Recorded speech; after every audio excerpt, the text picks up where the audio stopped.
Muhim 24 kunning eng muhim va dolzarb xabarlari bilan sizni tanishtirishda davom etadi. Assalomu alaykum. Bugun dasturimizda Tramp Isroilning Eron gaz koniga hujumi haqida hech narsa bilmaganini aytdi. Qanchibek Tashiyev ikki jinoyat ishi bo'yicha guvoh sifatida so'roq qilinmoqda. Isroil Eronning gaz sanoati obyektlariga zarba berdi. Kim Chen In Shimoliy Koreyada o'tkazilgan saylovda 99.93% ovoz olib, prezidentlikka qayta saylandi. Eron oliy rahnamosi Mushtaba Xamanai Xavfsizlik kengashi kotibi Larijonining o'limiga munosabat bildirdi. AQSh generali Kiyevda qattiq mast bo'lib qolgani va poyezdda maxfiy xaritalarni unutib qoldirganini ma'lum qildi. NATO ahmoqona xatoga yo'l qo'ymoqda. Tramp AQSh ittifoqchilar yordamiga muhtoj emasligini aytdi. Endi esa batafsil. Tramp Isroilning Eron gaz koniga hujumi haqida hech narsa bilmasligini aytdi. AQSh prezidenti Donald Tramp 18-mart kuni kechqurun Truth Social platformasida uzun post joylashtirdi. Unda Isroilning Eronning Janubiy Fors gaz koniga hujumini tasdiqladi va AQSh bu hujumda hech narsa bilmaganini aytdi. U postda quyidagilarni yozdi: Isroil Yaqin Sharqdagi voqealardan g'azablanib, Eronning Janubiy Fors gaz koniga kuchli zarba berdi. Faqat nisbatan kichik qismi zarar ko'rdi. AQSh va Qatar bu hujum haqida oldindan xabardor emas edi va hech qanday aloqador emas. Eron esa bu haqda bilmagan holda Qatarning LNG, ya'ni suyultirilgan gaz majmuasiga hujum qildi. Trampning so'zlariga ko'ra, Isroil endi Janubiy Fors koniga hujum qilmaydi. Agar Eron aqlli bo'lmay Qatarning LNG obyektlariga yana zarba bermasa, aks holda AQSh, ya'ni Isroil yordamisiz butun Janubiy Fors konini hech qachon ko'rmagan kuch va qudrat bilan massiv tarzda portlatadi, deya izoh bergan. U shuningdek, bu darajadagi zo'ravonlik va vayrongarchilikka ruxsat bermayman, chunki Eron kelajagiga uzoq muddatli oqibatlari bor. Lekin agar Qatar LNGga yana hujum qilinsa, ikkilanmayman, deb qo'shimcha ham qilgan. Voqea 18-mart kuni sodir bo'lgan. Isroil havo hujumi bilan Eronning Janubiy Fors gaz koniga, ya'ni dunyodagi eng katta gaz koniga, Eron va Qatar o'rtasida bo'lingan bu konga zarba bergan. Eron rasmiylari va Isroil ommaviy axborot vositalari bu hujumni tasdiqlagan.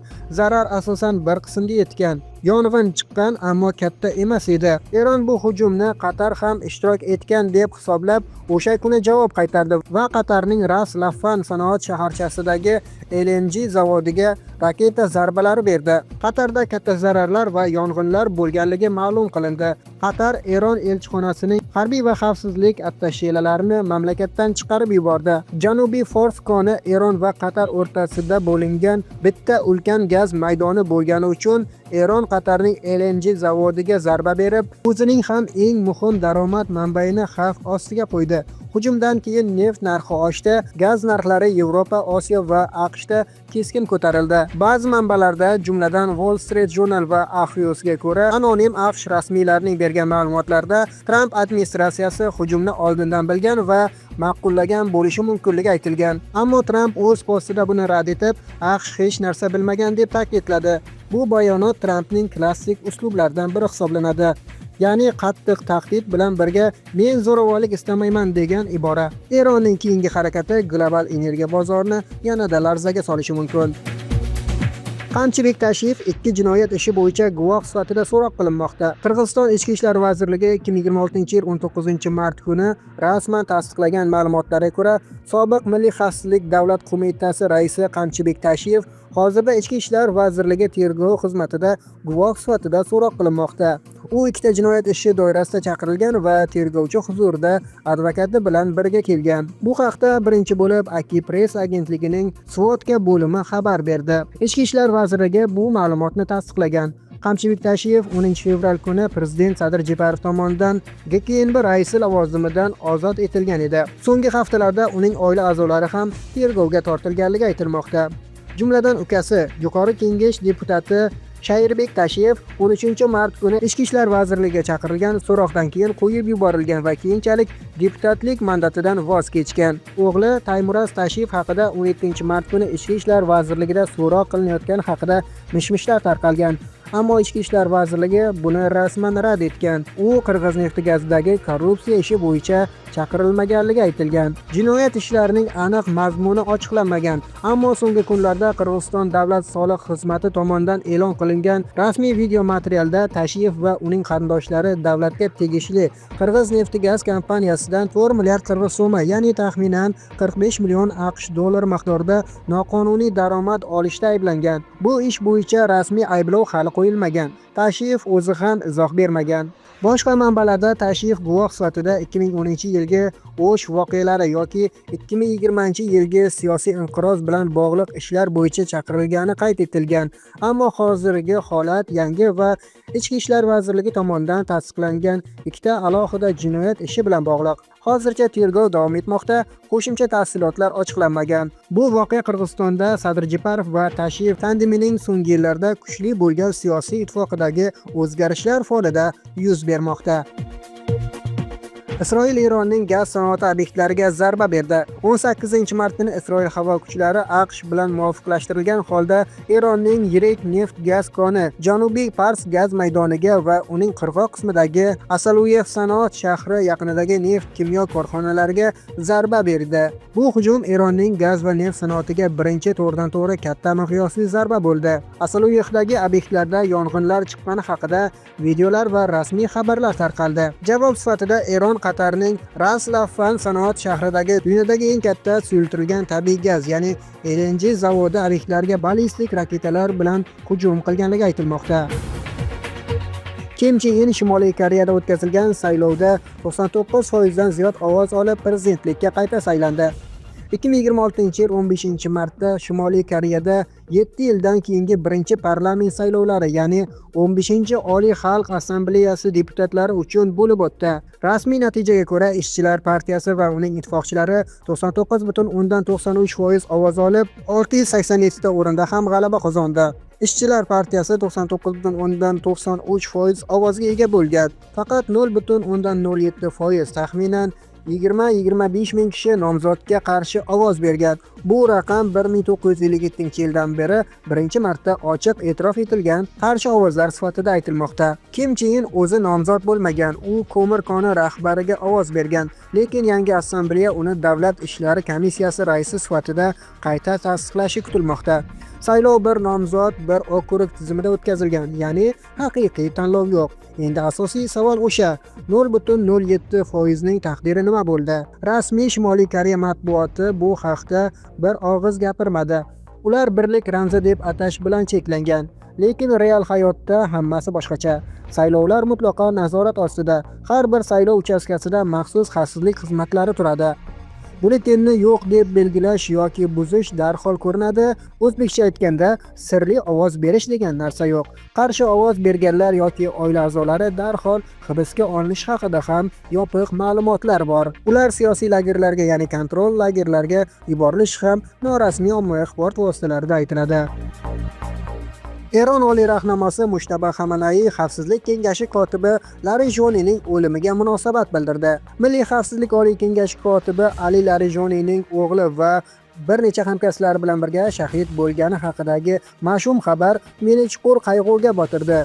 U siyosiy, xavfsizlik, madaniy va boshqaruv sohalarida o'nlab yillar davomida Islom Respublikasiga xizmat qilgan ilmli, dona, fidoyi va tajribali shaxs edi. Bunday terror harakatlari faqat dushmanlarning adovatini aks ettiradi va millatimizning qat'iyatini mustahkamlaydi.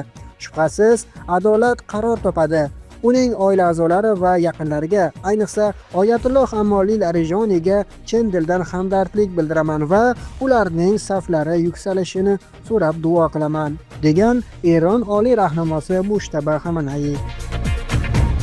AQSh generali Kiyevda qattiq mast bo'lib qolgani va poyezdda maxfiy xaritani unutib qoldirganligi ma'lum bo'ldi. AQSh Mudofaa vazirligi 2024-yilda Ukrainaga harbiy yordamni muvofiqlashtirishga mas'ul bo'lgan iste'fodagi general-mayor Antonio Agutoga nisbatan tergov bo'yicha hisobotni e'lon qildi. Tergovga generalning hamkasblari tomonidan anonim tarzda aytib berilgan ikki voqea sabab bo'lgan.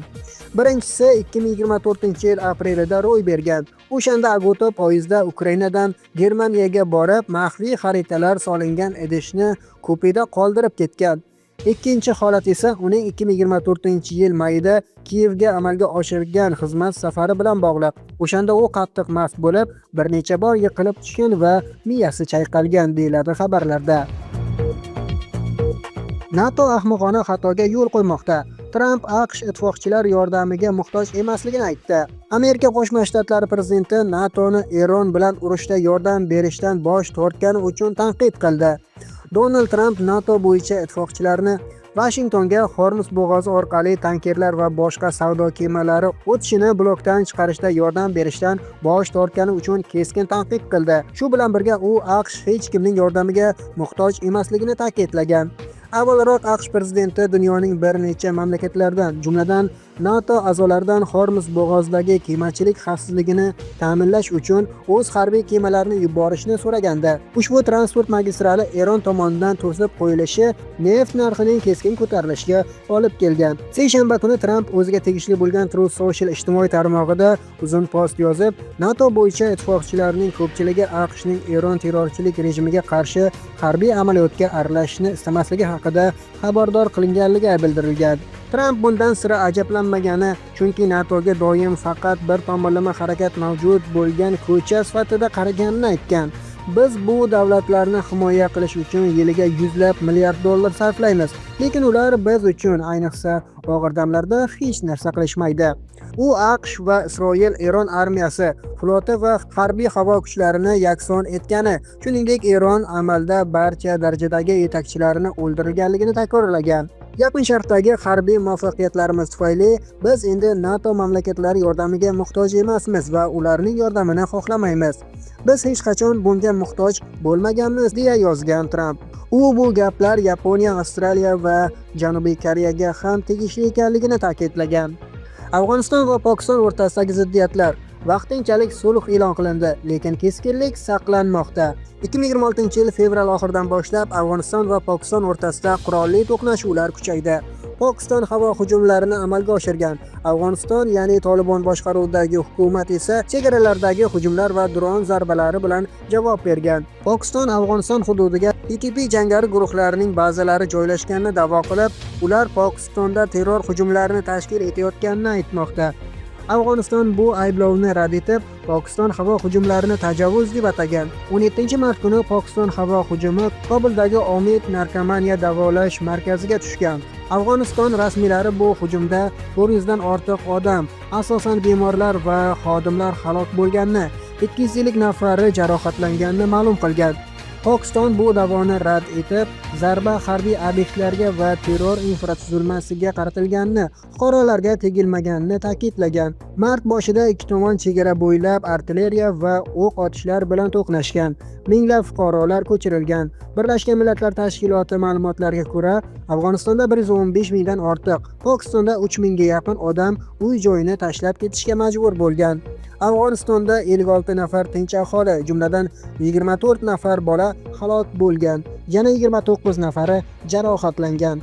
18-mart kuni ikki mamlakat ham Saudiya Arabistoni, Qatar va Turkiya vositachiligida Eid al-Fitr bayrami munosabati bilan vositachilik sulh e'lon qildi. Sulh bugun 19-mart yarim tundan 24-mart yarim tungacha amal qiladi. Pokiston axborot vaziri bu to'xtamni tasdiqlagan, biroq ikki tomon ham harbiy tayyorgarlikni saqlab turibdi. Birlashgan Millatlar Tashkiloti inson huquqlari bo'yicha oliy komissari Volker Turk mojaro azob ustiga azob qo'shmoqda deb tomonlarni muzokaraga chaqirgan. Xitoy tinchlik vositachiligini taklif qilgan, ammo urushlar bu harakatlarni to'xtatgan. Hindiston Pokiston hujumlarini tajovuz deb qoralagan. Ziddiyatlar 1600 km uzunlikdagi Duran chizig'i chegarasi atrofida davom etayotgan bo'lib, asosiy sabab TTP guruhining Afg'onistondagi mavjudligi haqidagi ayblovlar bilan bog'liq. Bugunchalik sizga yetkazmoqchi bo'lgan xabar va yangiliklar yuzasidan sharhlarimiz shulardan iborat edi. Muhim 24 sahifalarni kuzatishda davom eting.